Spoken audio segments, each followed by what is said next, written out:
সড়ক পরিবহনে নতুন একটি নিয়োগ বিজ্ঞপ্তি প্রকাশিত হয়েছে। তো দেখতে পারছেন সড়ক পরিবহন ও মহাসড়ক বিভাগে এই নিয়োগ বিজ্ঞপ্তিটা তো 1 সেপ্টেম্বর 2024 খ্রিস্টাব্দ তারিখে এটা হচ্ছে প্রকাশিত হয়েছে।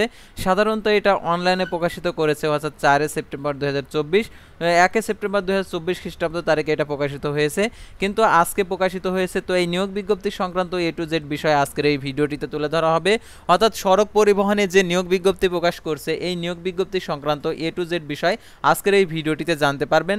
তাই ভিডিওটি না টেনে সম্পূর্ণ দেখতে থাকুন। সাধারণত এই নিয়োগের আবেদন কিভাবে করতে হবে, আবেদন ফি কত টাকা, আবেদনের শিক্ষাগত যোগ্যতা, বেতন স্কেল এবং আবেদনের শুরুর তারিখ শেষ তারিখ সম্পূর্ণ কিছু। তো অনেকে আছেন ভিডিও টেনে টেনে দেখেন অথবা ভিডিও অল্প দেখে আপনারা কমেন্ট করেন অথবা আমাদের হোয়াটসঅ্যাপে নক দেন। তো আপনারা সম্পূর্ণ ভিডিও দেখার পর আপনাদের যদি কোনো মন্তব্য থেকে থাকে তাহলে অবশ্যই আমাদের সাথে যোগাযোগ করে আপনারা সমাধান নিতে পারবেন। তো আর কথা না বাড়িয়ে চলে যাচ্ছে মূল সার্কুলার পেজে। আর ভিডিও শুরুর প্রথমে আপনি যদি অল জব নিউজ বাংলাদেশ এই চ্যানেলে প্রথমবার এই ভিডিওটি দেখে থাকেন তাহলে আমাদের এই চ্যানেলটিকে সাবস্ক্রাইব করে রাখবেন এবং notification bell button all press করে রাখবেন। এই ভিডিওটিতে অবশ্যই একটি লাইক করে দেবেন এবং আপনার যদি কোনো মন্তব্য থেকে থাকে কমেন্ট বক্সে লিখে জানাবেন অথবা আমাদের সাথে সরাসরি যোগাযোগ করার জন্য হোয়াটসঅ্যাপ এবং ইমো নাম্বার দেওয়া রয়েছে, যোগাযোগ করতে পারেন। আর যারা আমাদের ফেসবুক পেজে ভিডিও দেখছেন অবশ্যই আমাদের ফেসবুক পেজটি লাইক দিয়ে ফলো করে আমাদের ফেসবুক পেজের সঙ্গেই থাকবেন আর এই ভিডিওটি শেয়ার করে দেবেন। আর যারা আমাদের ফেসবুক পেজে যুক্ত হতে চান ডিসক্রিপশন বক্সে আমাদের ফেসবুক পেজের লিঙ্ক দেওয়া রয়েছে, তো এখানে ক্লিক করে দেবেন। ক্লিক করে দেওয়ার সাথে সাথে আমাদের ফেসবুক পেজে নিয়ে যাবে। তো আমাদের ফেসবুক পেজে আপনারা সকল ধরনের নিয়োগ বিজ্ঞপ্তির আপডেট জানতে পারবেন। যারা আমাদের ফেসবুক পেজে আসতে আর কি আপনারা লিঙ্ক বোঝেন না তারা সার্চ বারে অল জব নিউজ বাংলাদেশ লিখে সার্চ করলে আপনারা পেয়ে যাবেন আমাদের এই ফেসবুক পেজ। তো আর কথা না বাড়িয়ে চলে যাচ্ছে মূল বিষয়। যেহেতু সড়ক পরিবহনের নিয়োগ বিজ্ঞপ্তি তো বিশাল বড় সার্কুলার, এই সার্কুলার আপনাদেরকে দেখিয়ে দিচ্ছি। তো দেখতে পাচ্ছেন প্রথমেই যে ঢাকা বাস র্যাপিড ট্রানজিট কোম্পানি লিমিটেড সড়ক পরিবহন মহাসড়ক বিভাগের এই নিয়োগ বিজ্ঞপ্তিটা দেখতে পাচ্ছেন। এখানে ঢাকা বাস র্যাপিড ট্রানজিট কোম্পানি লিমিটেডের ঢাকা বিআরটি এর একটি শতভাগ সরকারি মালিকানাধীন কোম্পানির বর্ণিত শূন্য পদের বিপরীতে উল্লেখিত যোগ্যতা ও অভিজ্ঞতা সম্পন্ন আগ্রহী বাংলাদেশি নাগরিকদের নিকট হতে নিম্নের শর্তে দরখাস্তের আহ্বান করা যাচ্ছে। অর্থাৎ আপনি যদি বাংলাদেশি নাগরিক হয়ে থাকেন তাহলে এটাতে আবেদন করতে পারবেন। তো দেখতে পাচ্ছেন এখানে পদের নাম, পদসংখ্যা, বয়স, কর্মপরিধি, যোগ্যতা, অভিজ্ঞতা। আর এই নিয়োগের ক্ষেত্রে মজার বিষয় হচ্ছে সকল জেলা প্রার্থী আবেদন করতে পারবে। তো দেখতে পাচ্ছেন মহাব্যবস্থাপক, দেখতে পাচ্ছেন অপারেশন কোম্পানির গ্রেড 3, মূল বেতন 1,05,000 টাকা, বিধি মোতাবেক অন্যান্য ভাতাদি, পদের সংখ্যা একটি, অনূর্ধ্ব 50 বছর, সরঞ্জাম সরবরাহ, অবকাঠামো উন্নয়ন, যানবাহন পরিচালনা, রাজস্ব ব্যবস্থাপনা, নিরাপত্তা, যাত্রী সুবিধা চুক্তি সম্পাদন, বাস অপারেটর ও বাস অপারেটিং চুক্তির শর্ত প্রতিপালন, পরিবহন পরিকল্পনা প্রণয়ন, বিআরটিএ বাস অপারেশন নিয়ন্ত্রণ, যোগাযোগ ব্যবস্থাপনা, বিআরটিএ সিস্টেম ও রুট পরিকল্পনা, ITS communication and control system ব্যবস্থাপনা, বিআরটিএ বাসের যাত্রী সেবা, সুরক্ষা ও নিরাপত্তার ব্যবস্থা, বিআরটি সার্ভিস অবকাঠামো অপারেশন পরিকল্পনা, বিআরটি যাত্রী সেবার মান উন্নয়নের বিভিন্ন সমীক্ষা ও গবেষণা কার্যক্রম গ্রহণ, বিভিন্ন সময়ের কর্তৃপক্ষ প্রদত্ত অন্যান্য দায়িত্ব পালন করা। তো দেখতে পাচ্ছেন এখানে কর্মপরিধি আর যোগ্যতা, অভিজ্ঞতা, কোনো স্বীকৃত বিশ্ববিদ্যালয় হতে জিপিএ 5 এর মধ্যে 3.50, 4 এর মধ্যে 2.50 সিজিপিএ অথবা সমমান ইঞ্জিনিয়ারিং ডিগ্রি অথবা সড়ক পরিবহন সংক্রান্ত কোনো বিষয়ে অনুরূপ জিপিএ বা সমমান স্নাতক ডিগ্রি, তবে শিক্ষা জীবনে কোনো প্রকার তৃতীয় বিভাগ শ্রেণী গ্রহণযোগ্য নয়। ন্যূনতম 12 বছরের কর্ম অভিজ্ঞতা ও তনূর্ধ্ব 2 বছরের সংশ্লিষ্টতার ক্ষেত্রে অধ্যতন পদে কর্মের অভিজ্ঞতা সহ অংশীদারি নেতৃত্ব প্রদানের ক্ষমতা, সড়ক পরিবহনের খাতে অভিজ্ঞ প্রার্থীদের অগ্রাধিকারযোগ্য। তারপর দেখতে পাচ্ছেন উপমহাব্যবস্থাপক অর্থ ও প্রশাসন কোম্পানির গ্রেড 3, বেতন, মূল বেতন দেখতে পাচ্ছেন 1,05,000, বিধি মোতাবেক অন্যান্য ভাতাদি, পদের সংখ্যা একটি, অনূর্ধ্ব 50 বছর, প্রশাসনিক ব্যবস্থাপনা, বেতন, মজুরি, মানব সম্পদ ব্যবস্থাপনা, প্রশিক্ষণ, মানব সম্পদ উন্নয়ন, বাজেটিং, হিসাব ও অর্থ ব্যবস্থাপনা, অভ্যন্তরীণ নিরীক্ষা, রাজস্ব ব্যবস্থাপনা, বাস ভাড়া, প্যাকিং এবং বিজ্ঞাপন এবং কেয়ারিং হাউস ব্যবস্থাপনা, বাস বহর উন্নয়ন, ফান্ড ব্যবস্থাপনা এবং সময়ে কর্তৃপক্ষ প্রদত্ত অন্য দায়িত্ব পালন করা।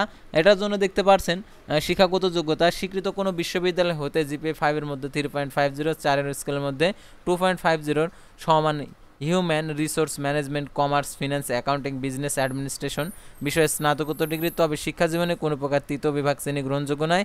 ন্যূনতম 12 বছরের কর্ম অভিজ্ঞতা, তন্মধ্যে 2 বছরের সংশ্লিষ্টতার ক্ষেত্রে ঊর্ধ্বতন পদে কর্ম অভিজ্ঞতা সহ অংশীদারের নেতৃত্ব প্রদানের ক্ষমতা। তারপর দেখতে পাচ্ছেন ব্যবস্থাপক প্রশাসন, কোম্পানি গ্রেড 4, মূল বেতন ৭৯,০০০ টাকা, বিধি মোতাবেক অন্যান্য ভাতাদি, পদের সংখ্যা একটি। অনূর্ধ্ব 40 বছর, প্রশাসনিক ও মানব সম্পদ ব্যবস্থাপনা, প্রকৌশল প্রণয়ন, মানব সম্পদ উন্নয়ন ব্যবস্থাপনা। তারপর দেখতে পাচ্ছেন নিয়োগ, মূল্যায়ন, প্রশিক্ষণ পদ্ধতি, রীতিনীতি উন্নয়ন এবং বাস্তব এবং সময়ে সময়ে কর্তৃপক্ষের প্রদত্ত অন্য অন্য দায়িত্ব পালন করা। দেখতে পাচ্ছেন এটার জন্য শিক্ষাগত যোগ্যতা জিপিএ 5 এর মধ্যে 3.50, 4 স্কেলে দেখতে পাচ্ছেন 2.50 সিজিপিএ সমান। হিউম্যান রিসোর্স ম্যানেজমেন্ট বিষয়ে স্নাতকোত্তর ডিগ্রি, শিক্ষা জীবনে কোনো তৃতীয় বিভাগ শ্রেণী গ্রহণযোগ্য নয়। ন্যূনতম 8 বছরের অভিজ্ঞতা থাকতে হবে, অংশীদারিত্ব নেতৃত্বের সক্ষমতা থাকতে হবে। তারপর ব্যবস্থাপক নিরাপত্তা, ব্লক পোস্ট দেখতে পাচ্ছেন কোম্পানির গ্রেড 4, মূল বেতন ৭৯,০০০ টাকা, বিধি মোতাবেক অন্যান্য ভাতাদি, পদের সংখ্যা একটি। অনূর্ধ্ব 45 বছর, ঢাকা বিআরটি কোম্পানির জন্য নিরাপত্তা পরিকল্পনা প্রস্তুত করেন। ঢাকা বিআরটি অফিস, ডিপো,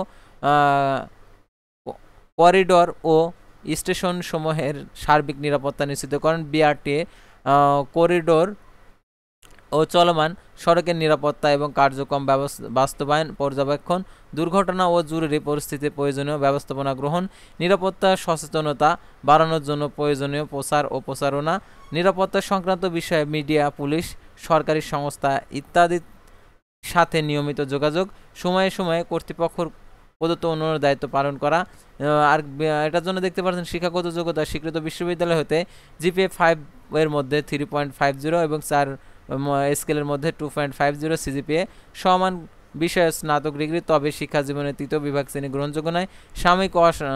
সাময়িক বা আধা সাময়িক ও আইন শৃঙ্খলা বাহিনীর কর্ম অভিজ্ঞ প্রার্থীদের অগ্রাধিকারযোগ্য। 8 বছরের সংশ্লিষ্ট ক্ষেত্রে কর্ম অভিজ্ঞতা সহ অংশীদারিত্ব নেতৃত্বে প্রদানের সক্ষমতা থাকতে হবে। তো দেখতে পাচ্ছেন এটার জন্য আবেদনের যে শর্ত বলে অর্থাৎ নিয়োগ বিজ্ঞপ্তি দেখতে পাচ্ছেন www.rthd.gov.bd অথবা dtcaportal.gov.bd হতে আপনারা ওয়েবসাইটে পাওয়া যাবে এই সার্কুলারটি, অথবা dbrt.teltok.com.bd প্রার্থীকে dbrt.teltok.com.bd ওয়েবসাইটে প্রবেশপূর্বক অনলাইন অ্যাপ্লিকেশন ফর্ম পূরণের মাধ্যমে আবেদন করতে হবে। আবেদন করার পদ্ধতি উল্লেখিত ওয়েবসাইটের হইতে বিস্তারিত জানা যাবে। আগামী 15 সেপ্টেম্বর 2024 হতে 14 অক্টোবর 2024 রাত 12টা পর্যন্ত আবেদন করা যাবে। এটার জন্য দেখতে পাচ্ছেন পূরণকৃত আবেদনপত্র অবশ্যই ডাউনলোড করার মাধ্যমে সংরক্ষণ করতে হবে এবং আবেদন ফর্মের পূরণের সর্বশেষ সময় পরবর্তী 72 ঘন্টার মধ্যে আবেদন ফি প্রদান করা যাবে।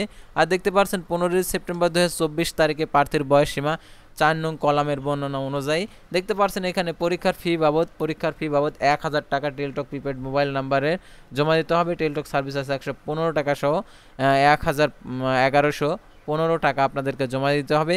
এখানে বিশেষভাবে উল্লেখ্য যে অনলাইনে সকল অংশ পূরণ করার পর যদি আপনি পরীক্ষার ফি জমা না দেন অর্থাৎ অ্যাপ্লিকেশন কপিটি ডাউনলোড করার পর ইউজার আইডি ব্যবহার করে টাকা প্রদান না করেন তাহলে 72 ঘন্টার মধ্যে আবেদনটি আর কি ক্যান্সেল হয়ে যাবে আর আপনার পুনরায় আর আবেদন করতে পারবেন না, অর্থাৎ পুনরায় আবেদন করতে পারবেন যখন সময় থাকবে আবেদন করতে পারবেন। তো নতুন আবেদন করে আবার টাকাটি প্রদান করতে হবে, অর্থাৎ অ্যাপ্লিকেশন কপি ডাউনলোড করার পর থেকে 72 ঘন্টার মধ্যে অবশ্যই টাকা প্রদান করতে হবে। 72 ঘন্টার পর ওই আবেদন কপিটার যদি টাকা প্রদান না করেন তাহলে বাতিল হয়ে যাবে, আবার নতুন করে আবেদন করতে হবে। তো আবেদনের ক্ষেত্রে দেখতে পাচ্ছেন যে ওয়েবসাইট দেওয়া রয়েছে এই ওয়েবসাইটের মাধ্যমে আপনাদেরকে আবেদন করতে হবে। আর এই নিয়োগের পরীক্ষাটা হবে হচ্ছে ঢাকাতে। আর এই নিয়োগের একজন প্রার্থী শুধুমাত্র একটি পদে আবেদন করতে পারবে। কোনো প্রকার এই পরীক্ষা অংশগ্রহণের জন্য অর্থাৎ এই নিয়োগের পরীক্ষার জন্য প্রার্থীকে কোনো প্রকার টিএডি প্রদান করা হবে না। আর এই নিয়োগের কর্তৃপক্ষের সিদ্ধান্তই চূড়ান্ত বলে গণ্য হবে। আর যদি আপনি কোনো কিছু ভুল ভ্রান্তি করে আর কোনো তথ্য গোপন করে আপনি আবেদন করে নিয়োগপ্রাপ্ত হন, পরবর্তীতে যদি এটা ধরা পড়ে তাহলে তার বিষয়ে আইনানুগ ব্যবস্থা গ্রহণ করা হবে এবং তার নিয়োগটি বাতিল করা হবে। সে কথাও এই বিজ্ঞপ্তিতে উল্লেখ করা রয়েছে। দেখতে পাচ্ছেন এখানে আরও যে সকল সরকারি আধা সরকারি স্বশাসিত প্রতিষ্ঠানে চাকরিরত যারা প্রার্থী রয়েছেন তাদেরকে কর্তৃপক্ষের অনুমতি ক্রমে আবেদন করতে হবে। তো সাধারণত এই নিয়োগটাতে এই তথ্যগুলোই দেওয়া রয়েছে, অর্থাৎ সড়ক ও পরিবহন ও মহাসড়ক বিভাগের যারা আবেদন করতে ইচ্ছুক তারা অবশ্যই আবেদন করবেন। তো পরবর্তী ভিডিওতে আবারও কোনো নতুন জব সার্কুলার নিয়ে আপনাদের সামনে হাজির হব।